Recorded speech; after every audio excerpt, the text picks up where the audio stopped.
ওমর সানির শ্বশুরবাড়ির সামনে দিয়ে একদম অবাক করার মতো একটা চা খেতে কোথায় চলে গেলাম সেটা নিয়ে থাকছে আজকের video. So please watch the video at the end.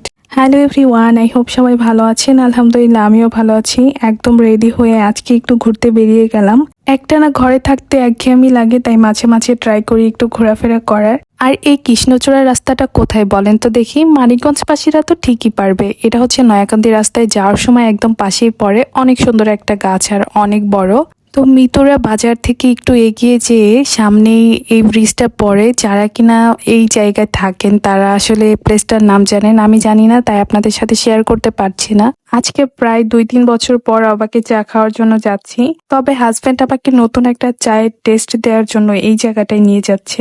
আর এটা হচ্ছে ওই ব্রিজ থেকে একটু এগিয়ে সামনে একটা বাজারের মতো পড়ে। এই বাজারেই আসলে এই দোকানটা। এটা একটা লোকাল চায়ের দোকান। বাট আমার মনে হয় যখন কোনো বিজনেস অনেক বেশি বড় হয়ে যায়, অনেক মানুষের কাছে পরিচিত হয়ে যায়, তখনই দেখা যায় ভেজাল দেওয়া শুরু করে। এই দোকানটা লোকাল একটা দোকান, যেহেতু খুব বেশি পপুলার না, তবে এই চায়ের টেস্টটা আমার কাছে একদম বাড়ির চায়ের মতো মনে হয়েছে। It's good.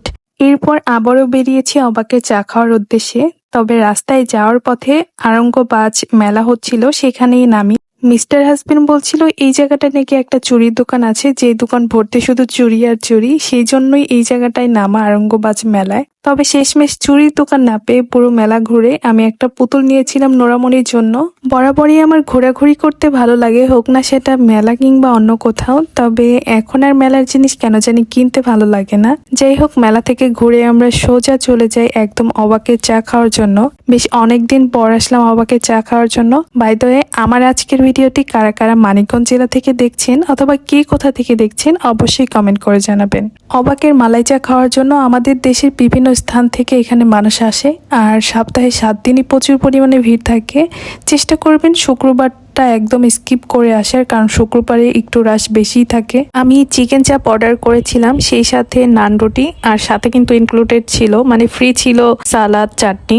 বেশ অনেকদিন পর শখ করে গিয়েছিলাম মালাই চা খাওয়ার জন্য অবাকের চায়ের দোকানে, কিন্তু শেষমেশ সেই মালাই চা খাওয়া হলো না। শেষমেশ শুনলাম মালাই শেষ হয়ে গেছে, কিভাবে আর মালাই চা খাবো। যাই হোক, আপনারা কারা কারা এই পর্যন্ত অবাকে চা খেয়েছেন এবং আপনাদের কাছে কেমন টেস্ট লেগেছে অবশ্যই কমেন্ট বক্সে কমেন্ট করে জানাবেন। তবে আমি দুধ চা নিয়েছিলাম, আর আমার কাছে দুধ চায়ের টেস্ট কিন্তু ভালো লাগেনি, কারণ একটু আগে যেহেতু চা খেয়েছি, হতে পারে এই কারণেও। হঠাৎ করে আকাশটা একদম মেঘলা হয়ে যায়, যে কারণে আমরা খুব বেশিক্ষণ থাকতে পারিনি, তাড়াতাড়ি বাসায় যাওয়ার জন্য রওনা হয়ে যায়।